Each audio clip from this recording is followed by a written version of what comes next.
There's a system here that has incentives to create using patterns that bring profit, not using patterns that bring health or happiness to people.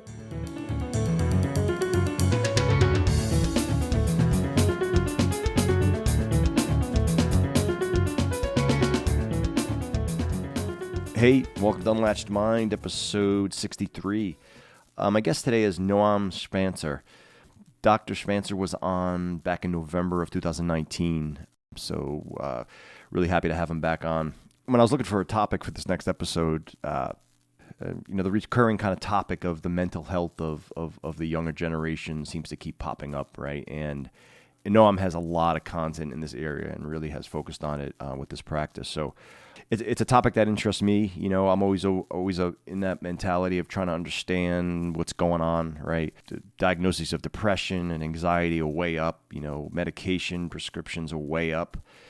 Folks saying they're just not happy. Young folks who just seem to be lost. You know, you hear all this kind of stuff. So, you know, is this younger generation really just more fragile? You know, we've all heard the term snowflake, are the millennials and and younger, more fragile than the older generations, So like everything, it's more complicated than that. And there's a lot of nuance. And, and we also talk about the systematic sort of, incentive structures that are in place, the profit-driven motives for some of the organizations and the companies and the systems that are certainly exacerbating this problem. You could say it's the root of the problem, right? Follow the money usually is a mantra that is pretty universal. So anyway, let's jump in. Well, anyway, Noam, thank you so much for your time. Like I said, 2019, we did this last time, and I went back. I loved our conversation back then. You have this awesome ability to just break down these complicated things into these succinct little sentences and I go, damn, that was awesome. So I'm sure there'll be a few sound bites that come out of this one again. So looking forward to having this conversation. So, trying to figure out what to talk about, you brought up, the mental health of young folks, and looking through a lot of your material. Yeah, obviously that's a big interest of yours. And I guess, not to use hyperbole, but what could be more important than, the next generation of kids coming up, and it's going to be the future of our society, right? And they're not doing well, I think, is what it seems like the theme is. Now, we'll kind of break that down, because I don't know where I kind of got down a little bit of a comparison thing, and you saw probably in my notes where, like, really, is life much harder now? I mean, you go back, 50 years, even 100 years. I mean, people couldn't eat, you took depression era stuff. So I don't know if that comparison type thing is a healthy thing. I don't know if it helps or hurts, but that's just kind of where my mind went. But anyway, I guess overall, what do you think's going on? I mean, what's your assessment of kind of the younger generation, what they're going through? Well, there's no doubt that something is going on, because the data are very clear and they're coming from everywhere. So we see data on young people. We see increasing rates of subjective measures, psychological distress, like reports of anxiety and depression and low mood. We also see objective measures like more visits to emergency room for psychological issues, for suicide attempts, and so on. So there's very good evidence that young people are suffering psychologically. A lot of young people report suicidal thoughts. A lot of them report that they don't have friends, that they're lonely, that there's nobody who really knows them. A lot of them report overwhelming stress and feelings of anxiety and despair. And that has been going up in recent decades. So that evidence is very clear. Now, the first thing you want to do is put it in some context. And the context is that it's not only young people who are reporting these things. It's older people too. So when you look at their parents, when you look at teenagers and you look at their parents also report higher rates of stress and depression and anxiety. And we see this also for both sexes. So you see a kind of decline in the mental health of males and a decline in mental health for females. So across the board, we're seeing a picture that's alarming for many people.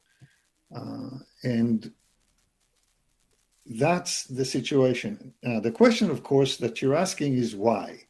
And the first part of the question has to do with the relative nature of stress, which you mentioned, right? So you say, well, what are we complaining about? We're living much better and longer and healthier and safer lives than anyone in history. And this is true. Objectively speaking, you are much less likely to die in violence than people hundreds of years ago. You're much more likely to live into old age with good health than people in the past. Your standard of living is objectively much higher. You have more technology at your fingertips, more knowledge, more access to information, more square footage in your home,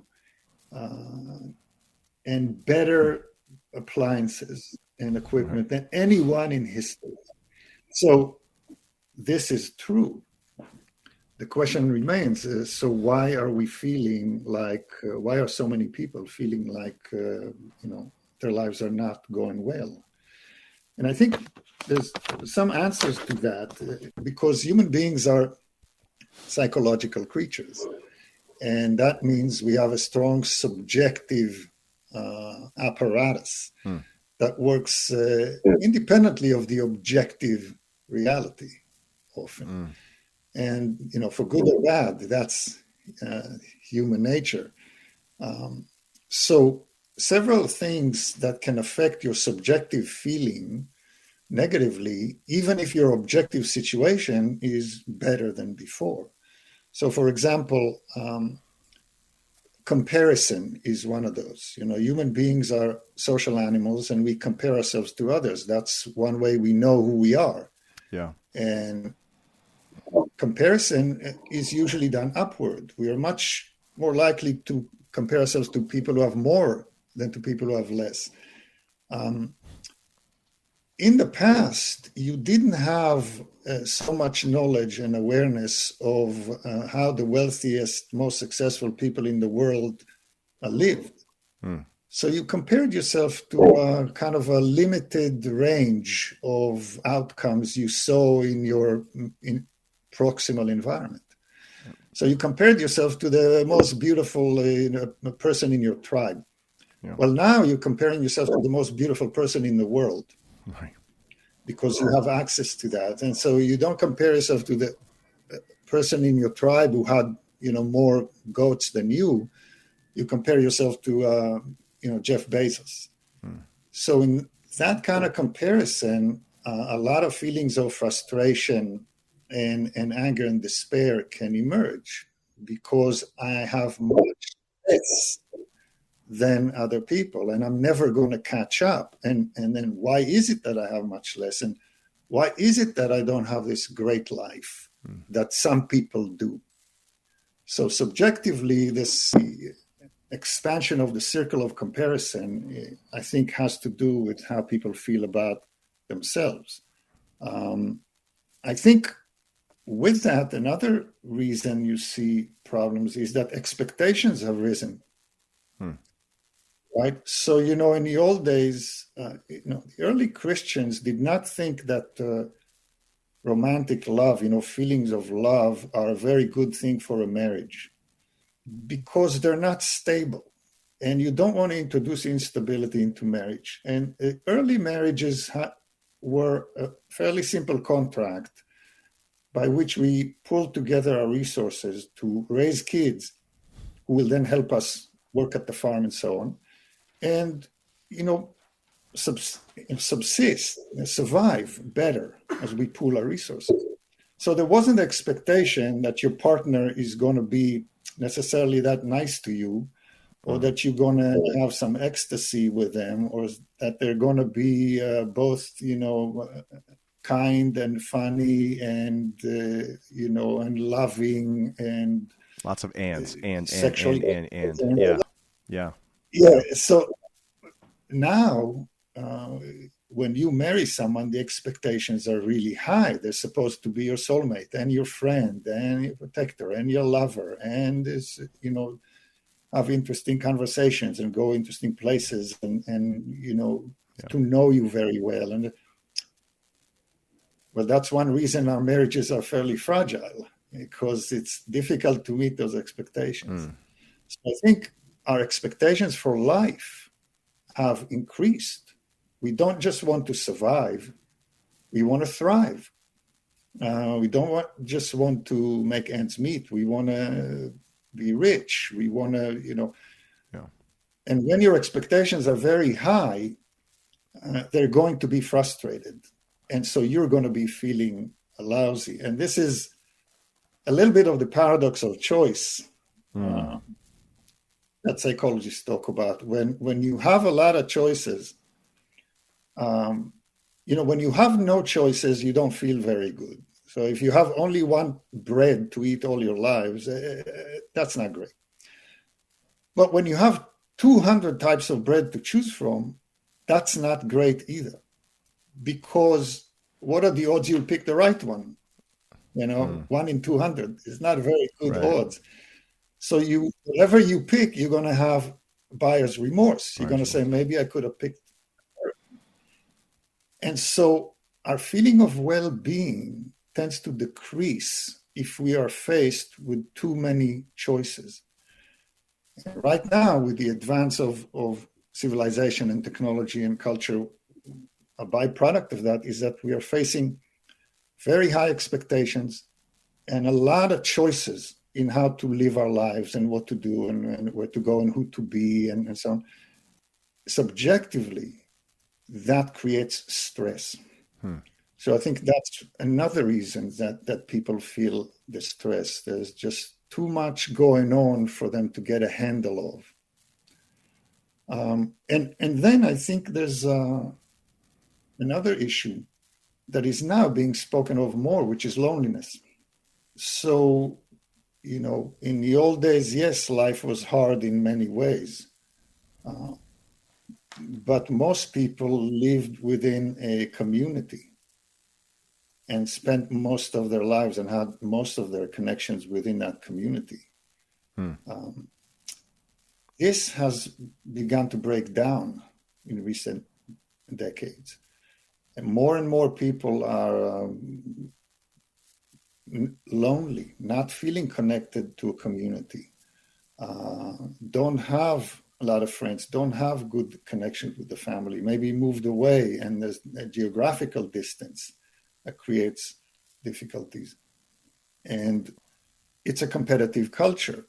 So, becoming friends with someone carries a risk, in a competitive culture. So we're suspicious and less trusting and keeping our distance. And it turns out that loneliness and social isolation, in terms of psychological health and physical health, are as bad for you as many accepted types of risks. If you are lonely and socially isolated, the effect it has on your longevity is as big or bigger than smoking. So both physically and psychologically, I think the fact that we're more polarized and more lonely and more distant, that has effect on people. So yeah, you're going to live a long life and you have a nice car and you have your phone, but you don't feel intimately connected to anyone. How good will your life be then? Right.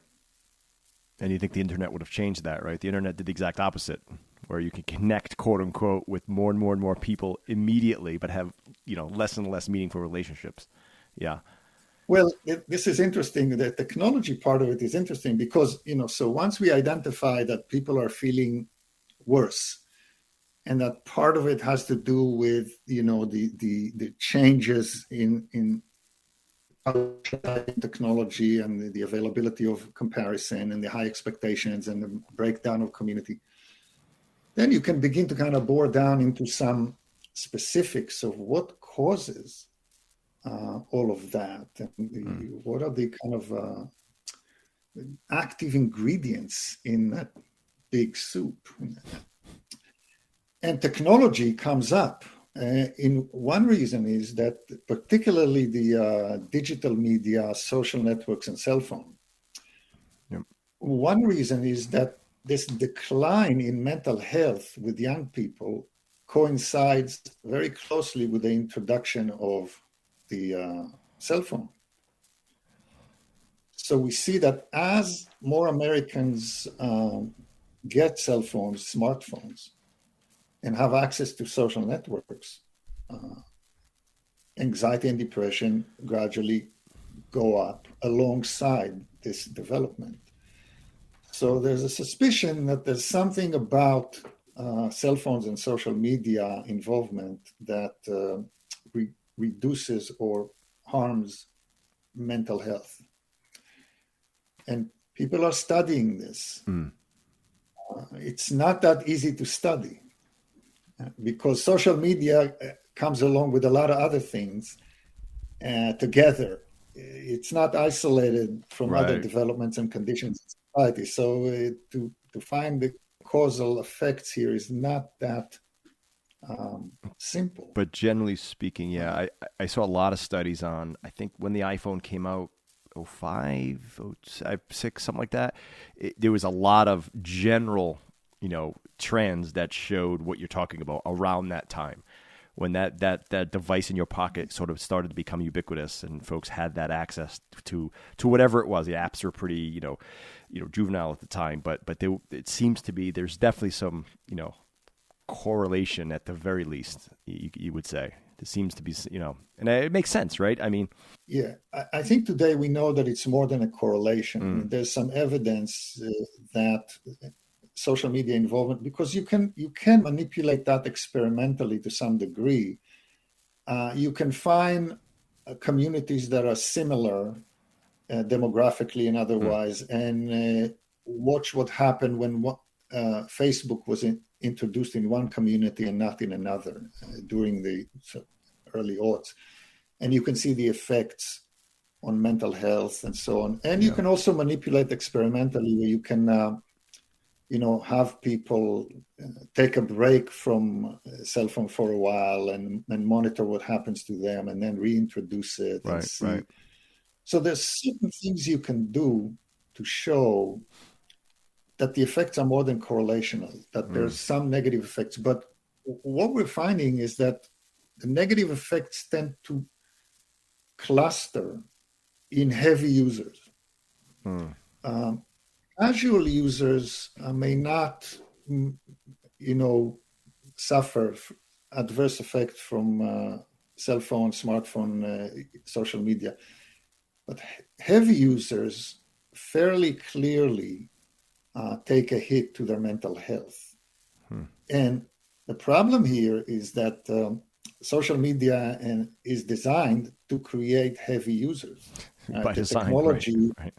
Yeah. that the companies make money by getting eyeballs on the screen for a long time. So the content is designed not to educate you or help you, but to get you to watch more.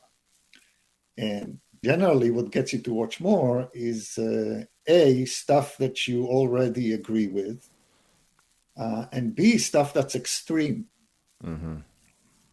And so you see a lot of extreme stuff that you tend to agree with on your social media. And so people can easily become addicted. And of course, the byproduct of that is that you get a skewed picture of the world because you don't get to hear the other side, and you get to see the extreme presented as normal. Right. whereas the extreme is rare. But if people like to see man bites dog gets clicks because it's rare. Right. So we can get you man bites dog videos 24/7 for a year, even though it's a very rare occurrence Right. Right. statistically. We can It's just curated just for your find those eyeballs. events. Yeah.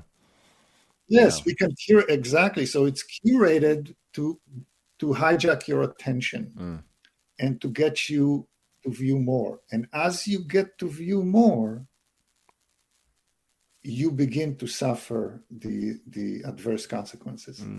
So moderation, That's what we're seeing. moderation is the key. So it seems like it applies here as well. Yes, but the capitalist society doesn't work by teaching moderation, right? It tries to maximize profit by maximizing consumption.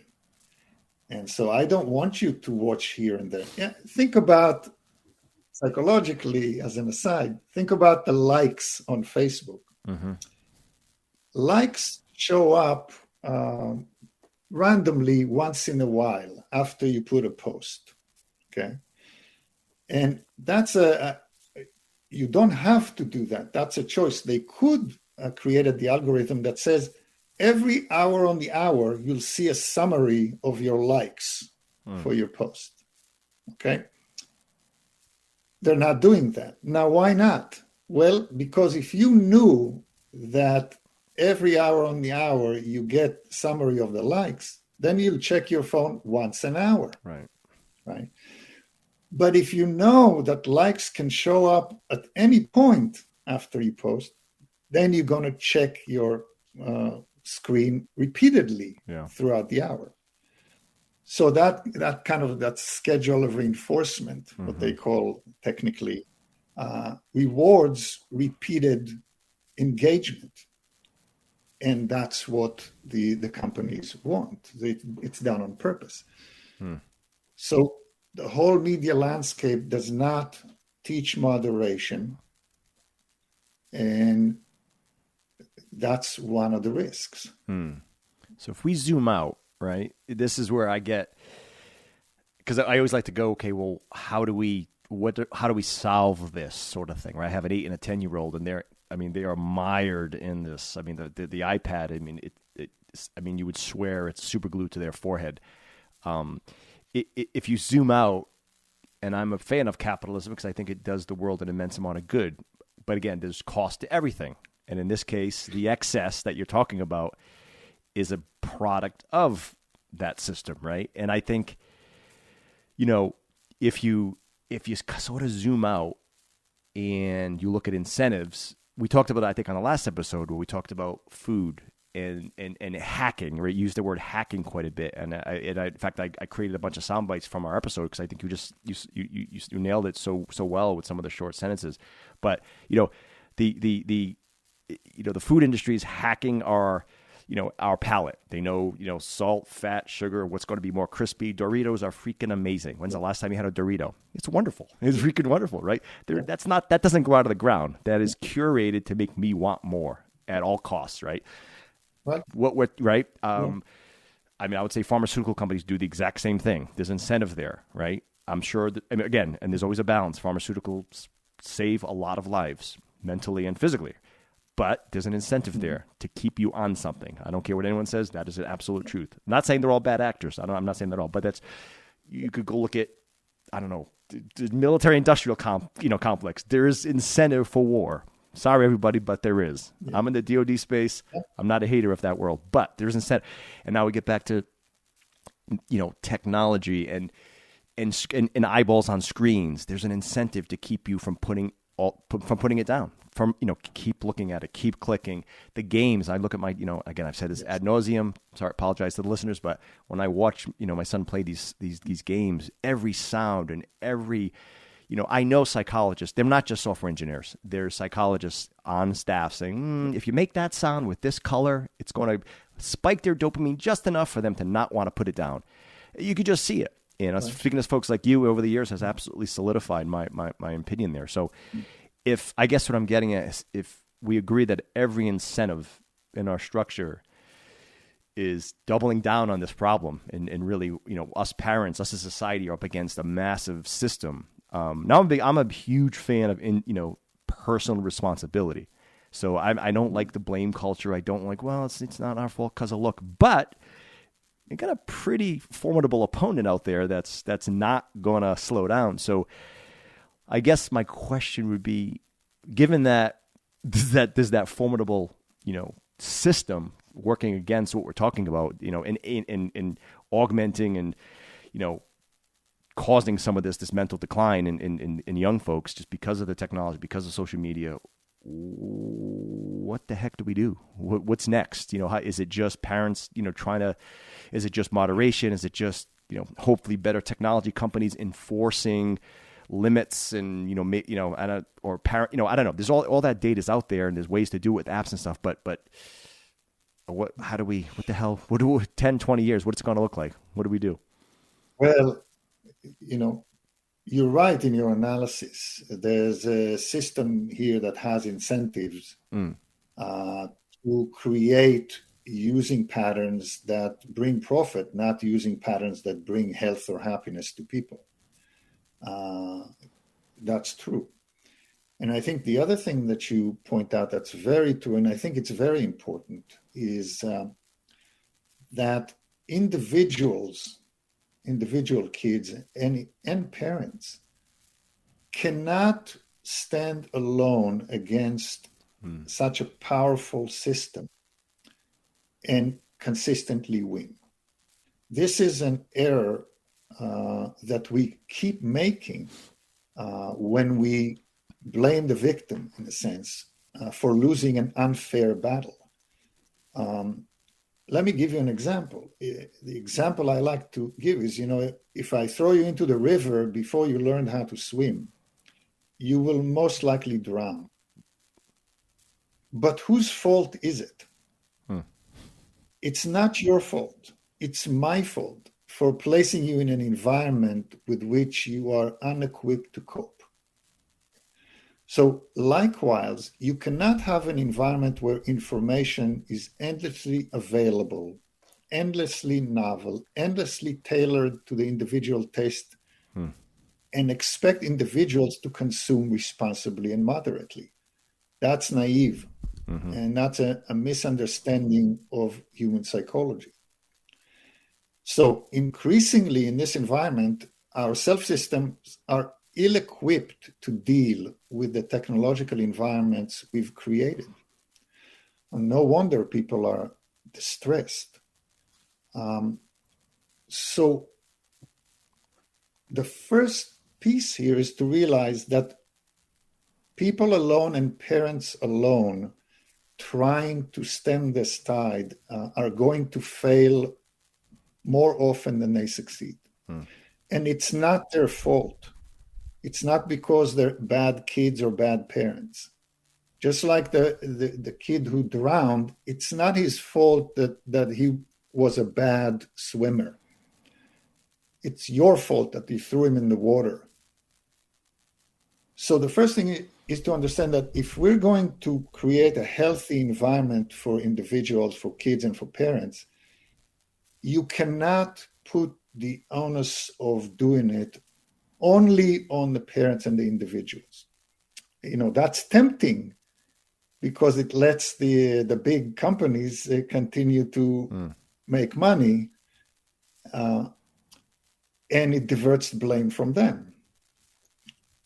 But it's completely ineffective if you try to do this, and we know this. So what you will have to do to be effective, you have to think about other social problems. Let's think about, we want to limit car accident death, okay? What should we do if we're going to be effective in limiting car accident death? You can't just tell the drivers, drive more carefully. You have to do other things. You have to have certain laws that limit who can drive when and where. and enforce them. You have to create better roads. You have to create better traffic signage. You have to create better cars. And then you have to create better driver training. And then you have to disseminate information about the risks of certain kinds of driving, like let's say drunk driving, and educate the public. And you have to give them means. You have to give them weapons to become safer, like the seatbelt and the airbag. And so the same thing will have to happen if you're going to create a healthy social media environment for young people. You can't just tell young people, well, turn off your phone. Right.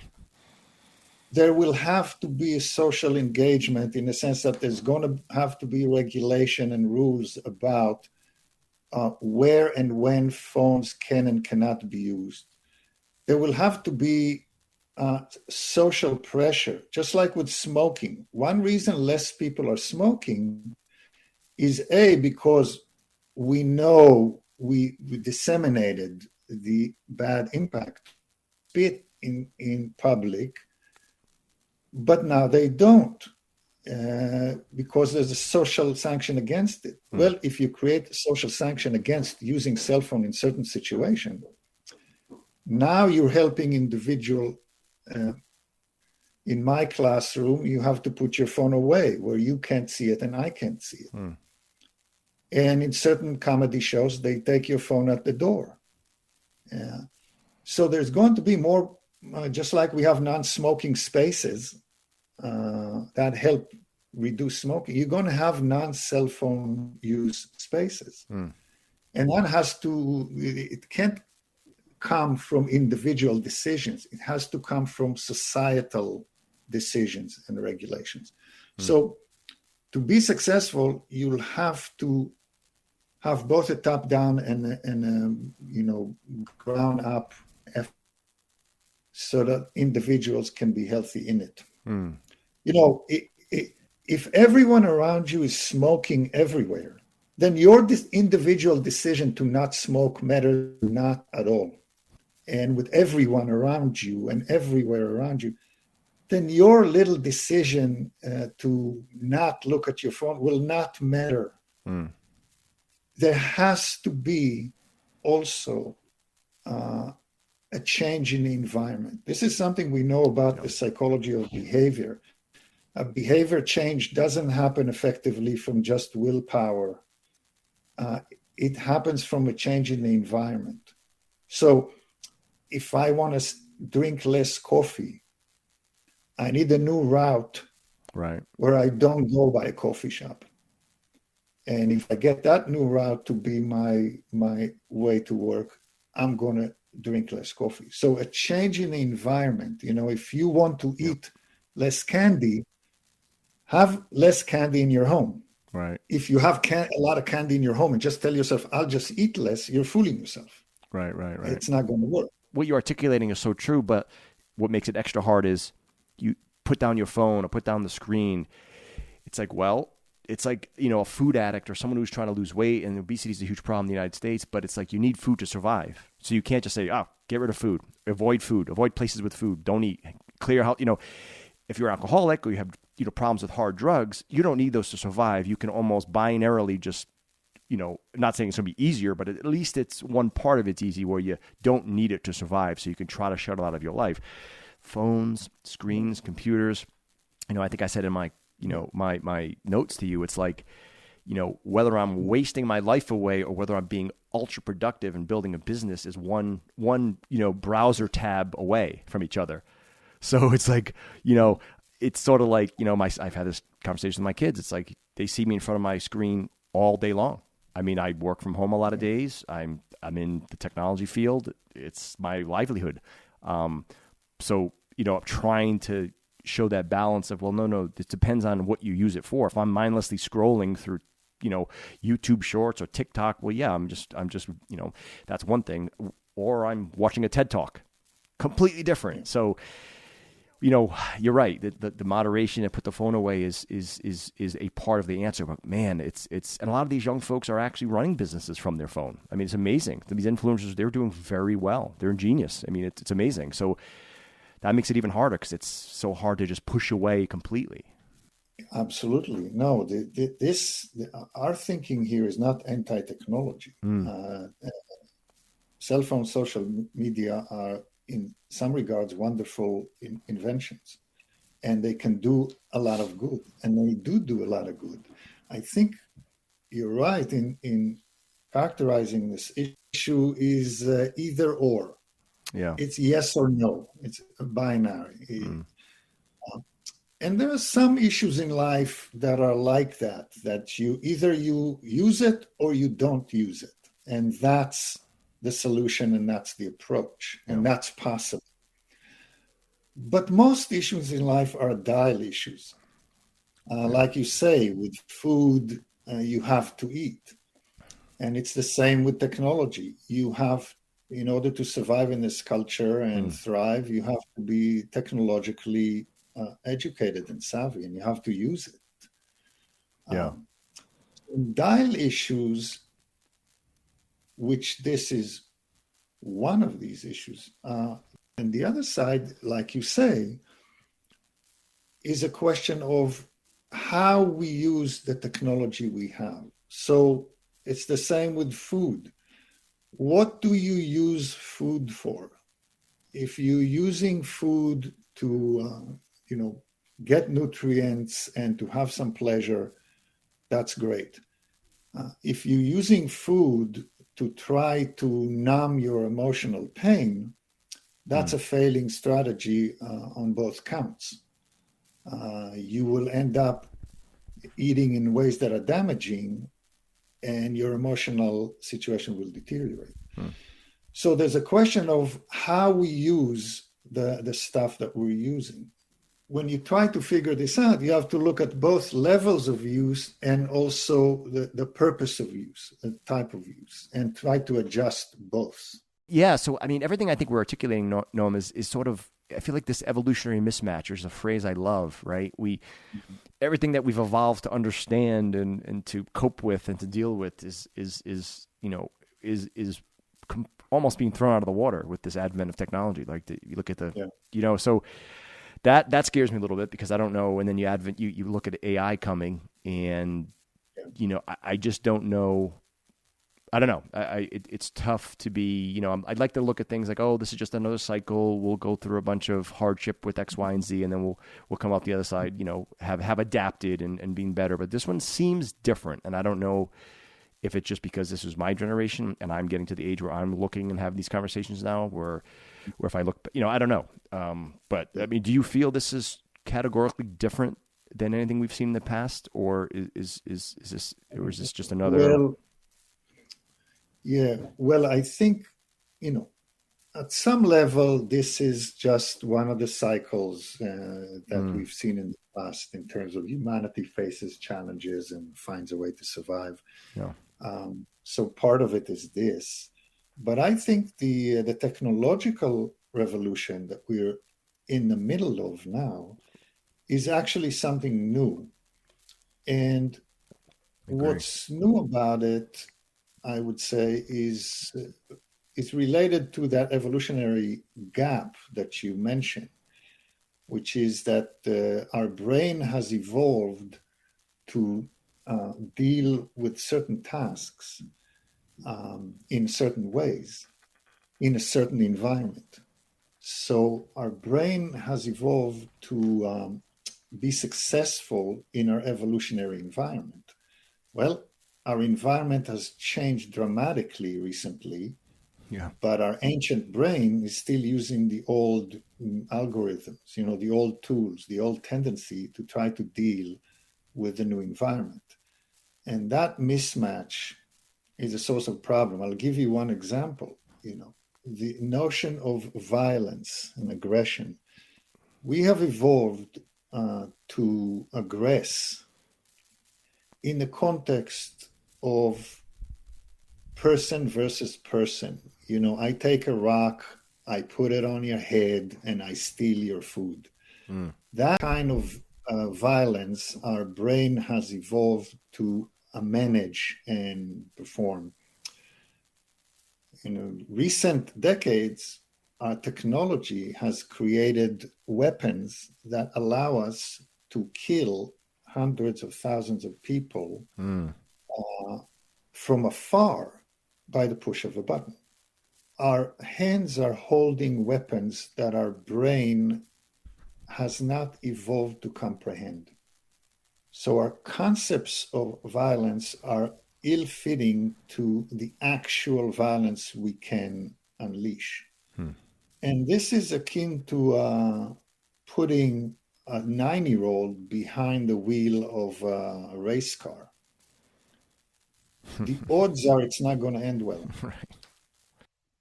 So that's where I'm sort of departing from the notion that this is just the same old, same old. I think the evolutionary gap has created in many areas of our life, including with the new AI and the technology, the social media.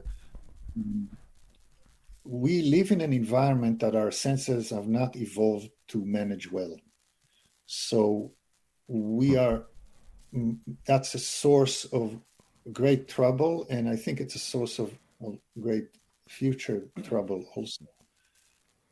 So if you ask me where I'm leaning here, I'm leaning more towards the pessimist outcome. Yeah.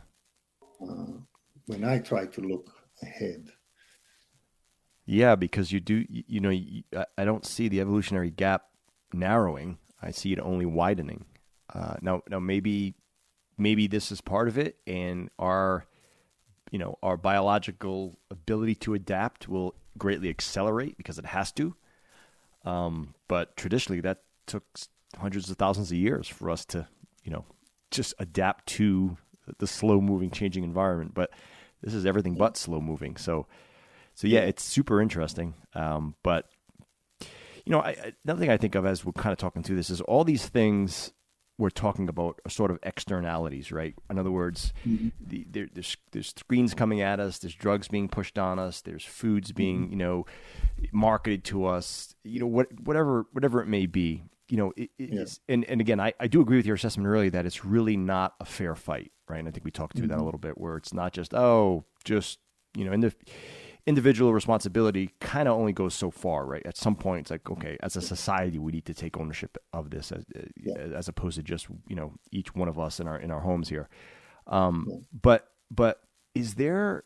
I also feel like there's a sort of a degradation or a kind of eroding of the underlying our foundation, our kind of our sense of purpose or meaning, where these things come at us in social media and the loneliness we talked about, it has a greater effect on us because I think ultimately it seems like we're kind of missing a foundation that maybe once was there. Maybe you could say it was religion. You could go back and kind of try to pick at some of the ways that society has sort of devolved. I almost, and maybe it's not the way it would sort of turn out, but I almost think if your foundation was that solid, then, not getting a like on your post would not be as impactful. Or comparison, we talked about the comparison thing, and I love the quote, "Comparison is the thief of joy," because it's so darn true, right? And now we have the ability to just compare ourselves to the extremes in microseconds around the world. But perhaps, that comparison to the richest person alive or the most beautiful man or woman or whatever you're comparing yourself, whatever domain you're comparing yourself in, would maybe not be as impactful if you had that solid security, foundational, whatever it might be, that sense of meaning, sense of purpose, sense of value that maybe we're looking for elsewhere. And then when these things come at us, we just don't know how to handle them. Is there something there as well? No, that's a very interesting set of questions. So what you're asking is whether we as individuals are more fragile psychologically than individuals of yore. Yes. and so less likely to handle this pressure of existence well. Exactly. Um, and this is a question that people are studying and debating. And so when you see an increase, let's say, in anxiety and depression and mental distress, you have to ask yourself, is it that the pressures are bigger, or is it that the individuals are more fragile? Or is it just a reporting bias where individuals are more open about what they're feeling, uh, more open to getting help? And that's why we're seeing more. And it turns out that all three are probably true to some extent. So there is more openness to admitting to mental health issues and to seeking help. So a Yeah. lot of people who suffered in silence now no longer want to suffer in silence. And so you see an uptick because of that. There's also, as we discussed, we've created an environment that is subjectively, not objectively, but psychologically, can be very stressful to individuals, more stressful, for example, with the comparison issue that we discussed.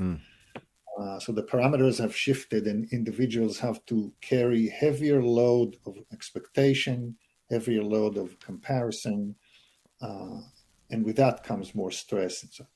And then it's also probably true that there are a lot of young people who are not as well equipped to deal with the turmoil of existence, not as hardy, perhaps, as generations of yore. There's some evidence that this may be at play also. And then the question is, why is that? And if we focus on that side of the equation and say, okay, let's assume we're seeing more fragility, what are the sources of that? And I think the first impulse these days often is to blame the parents, and for parents to blame themselves. We did something wrong, that's why our kid is more anxious, or parents these days are not, doing the right thing by their kids. I think that's a dangerous argument. You have to be very careful with it for two main reasons. One reason is that the data shows very clearly that the parental influence on developmental outcome is more limited than we used to think. So if I ask you, who made you the person you are, your personality, you would say, well, my parents shaped me, but you would be wrong. Your parents have zero effect on your personality. We know this from developmental research. Parents within a wide range of normal parenting, just caring, loving the kids, normal, are fairly interchangeable. So you would have come out basically the same if you were raised by your neighbors. And so parental influence is not what many people think. Many people in America take a carpenter metaphor. They think you, as a parent, you structure the child. What we know from research, and Alison Gopnik wrote a book about this. She's a psychologist in Berkeley, and it's called The Carpenter and the Gardener. And parents think they need to construct the child, but you can't construct the child. What you can do is garden the child, meaning create an environment that's supportive and let the child become who they are. You can't make them who you want them to be. So the first argument to make here is that a lot of things we ascribe to parents are not really up to parents. And by the way, this goes both ways. So if your child is, introverted and shy and anxious, that's a temperamental genetic storyline, and your parenting will not move the needle, will not make them the life of the party, no matter what you do. But it's also, if your child is super friendly and sociable and adaptable and nice, you don't want to congratulate yourself too quickly, too much, because that's also mostly genetic. It's who you are, and you just you stayed out of the way. Good for you, but you didn't create it. So that's the first piece. It's the When whole you blame parents, heredity versus environment discussion that's yes, been going on forever. Yeah. well, it's we know now that at least when it comes to personality and how people do in the world, the parents affect less than we used to think. Again, you have to have parents, but it's the same way like you have to have oxygen. Right. In order to survive, you have to have parents, just like you have to have oxygen.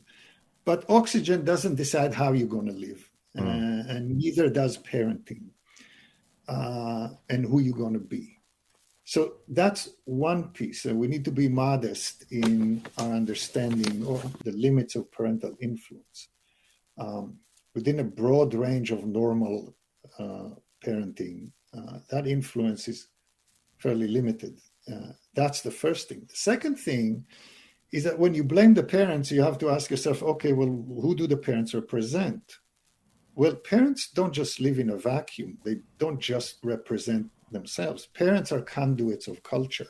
So the job of parenting is to take cultural values and norms and goals and tools and bring it into the child and teach it to the child. So you speak to your child in English. That's not your language. That's the culture's language. And you teach your child, how to use a computer. That's not, you didn't invent that. It's a cultural tool and a math system. And you teach your child values of democracy and freedom of, of opinion and personal freedom and pursuit of happiness. You didn't invent those. These are the values of the culture that you internalized and now you bring to your child. And it's the same with food. You don't grow your own food. You take the American diet and bring it to your child's table and to their mouth. So when you see parents not doing well, you want to ask, what is it about the culture that is feeding them,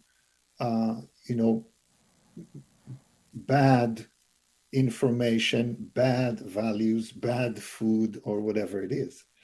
So when I look at this, again, you're blaming parents is going to be blaming the victim. And that's easy to do because, of course, it takes responsibility away from the big system, and changing a big system is hard, and we don't like to work hard. So blaming the victim is easy, but it's wrong. The parent is going to go to the supermarket and buy what is there and what is affordable. And if what is there and affordable is processed food, that's what they're going to bring to their child. And it's not because they're bad. It's because the culture created the situation where that's the only available, affordable food they can access. So if you see a decline in, child and adolescent mental health, and you see parents flailing, and you see parents, in trouble, you want to ask a bigger question about the culture. And when you begin to look at the culture, you begin to see that our culture is broken in many important ways. We're very fractured. We're isolated into silos. We find that the culture, is aggressive and violent. The culture is anxious. American parents are often led by anxiety and fear. So where does that come from? Well, this is a fear-based culture. One reason you go to work every day, even though you're thinking maybe I'm doing it too much and maybe I want to do something else, is because you're scared of what happens if you won't. Right. So if the culture is fear-based and obsessed with safety, and the parents bring it to the kids, and they become fear-based and obsessed with the child's safety, well, the child gets a message, A, the world is dangerous, and B, I can't be trusted to handle it. And so the child becomes anxious. and safety focused. So do you see the path that I like to look at is I think it's more accurate analysis than just saying the parents of today are this and that. Whereas, It's our culture today is this and that, and the parents are conduits to culture. And this is important because you spoke about religion, and we can get a little into it. But if you think about religion, well, what is religion? What is the purpose of God? Why do people believe in God? Well, all around the world, historically, all cultures have given rise to some concept of God. Not the same one, but some concept of God. So if something keeps happening in groups of people all around the world independently, it must serve some purpose, functionally, in reality. Now, we can't know whether God exists or not, but the concept of God seems to be useful. The belief in God, religious beliefs seem to be useful because it pops up everywhere. So it must be adaptive. So what is it? What is the function? Well, if you read the sociology from Durkheim to Randall Collins, who's a great sociologist at Penn, God is a symbol of culture. All the qualities we attribute to God are qualities of society. Right? Society is out there and also within you. Society is everywhere. And society punishes and rewards. If you follow the rules, the word of society, you get into social heaven. And if you violate, it's social hell, isolation. Society has sacred objects and profane objects. Society has rituals, right? That all the members of society know and perform regularly. So when we celebrate God, any God, what we're actually celebrating is our ability to get along, is the strength of our group. And the strength of our group, the cohesiveness of our group, is very important because we only survive in strong, cohesive groups as individuals. So, I live here in Ohio. Right now, there's an Ohio State game going on. That's 100,000 people going to the stadium at the same time. They wear the same thing. They chant the same chants. Right. It's a ritual, a set of rituals. They barbecue beforehand, and then they go. And there's sacred objects. It's OSU and a profane, Michigan, right? And they all sing and they all together the songs that they know. And so what is that? Well, it's a secular church. It's that OSU fan group demonstrating to themselves and to everyone else, we are strong, or we are united. Right. Don't mess with us. Right. That's the function of religion. And how does that tie to our storyline? Well, people talk about the breakdown of religion, and there is a decline in America in religious participation. That's been documented. And you ask yourself two questions: why is that, and what are the results of that, right?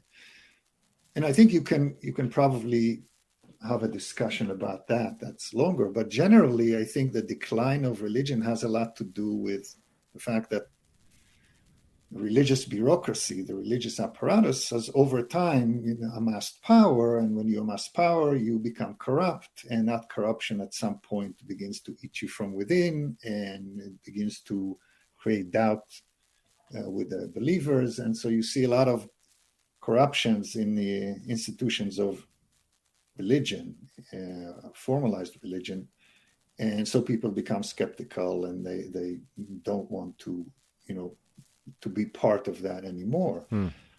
But then the question is, once you don't have that symbolic celebration of our power and our identity as a group, what replaces it? See, and I think right now we may be at a historical moment where we haven't found effective replacement.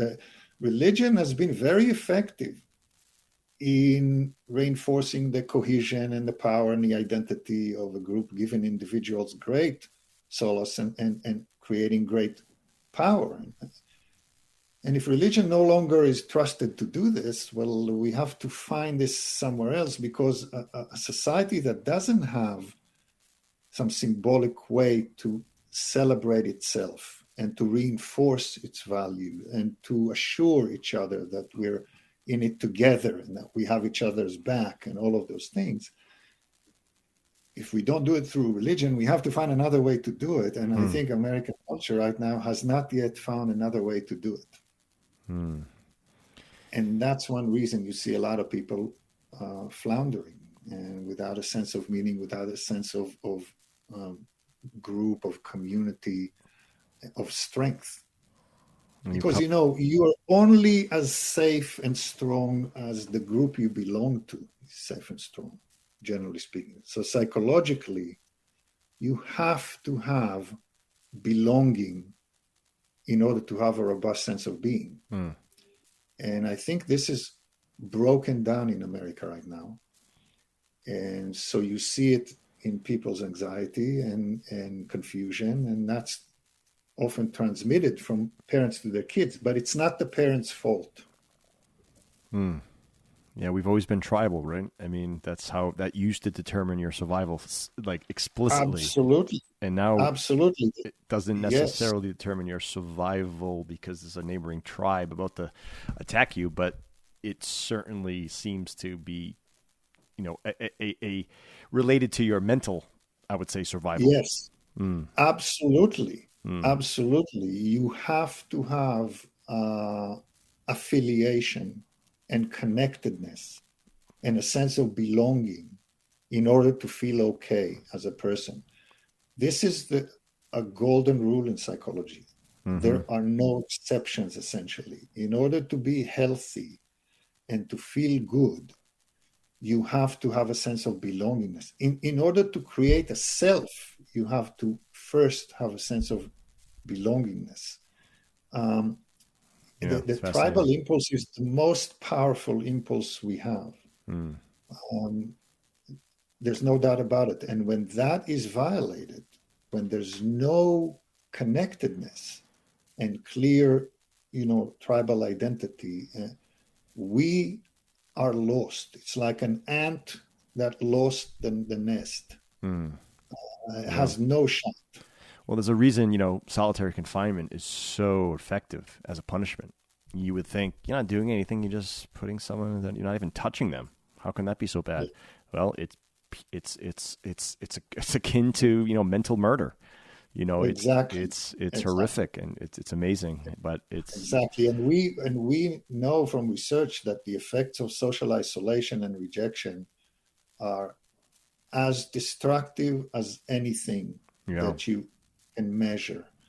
And they're not just psychological effects, by the way. They're also physiological effects. And so this is a super important piece of the puzzle to understand.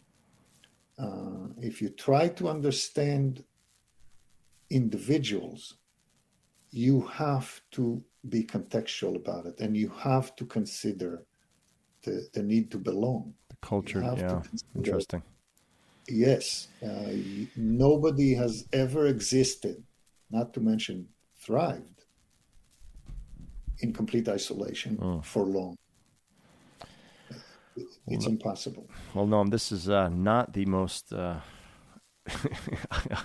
shiny, optimistic way to end it here, but I think what we talked through is just ground truth. I think it's where we are. I think, I'm hoping conversations like this, hopefully at least open folks' eyes as to what we're going through and what we're facing. Because you have to define the problem to solve it. So I just don't, I don't know. I don't have the most optimistic outlook on the powers to be to address a lot of the topics we talked about. But who knows? Who knows? Yeah. Well, human beings have been resourceful and innovative, And you know, nobody can predict the future. Mm. That's also true, at least not very well, at least not consistently very well. So we really don't know. If you ask me as a psychologist, let's say, to take a quick sort of look from a broad perspective and Mm. speak to something that can be helpful, uh, I would say that this piece about connectedness is something that is very important to understand, and in our individual lives it is very important to prioritize and to value, Yeah. to create and maintain good connections with friends, with family, with community, with humanity. You know, Yeah. the sense of connectedness, a sense of affiliation, and the behaviors that emanate from that. If you can spend energy doing that, you're doing something good. Mm. Uh, you're doing something important, and you're actually protecting your health. Well, that's an excellent. That's yes. No, I was going to say you pulled us back into positive land there a little bit. So, and that is a good way to wrap it up. So, Noam, thank you so much.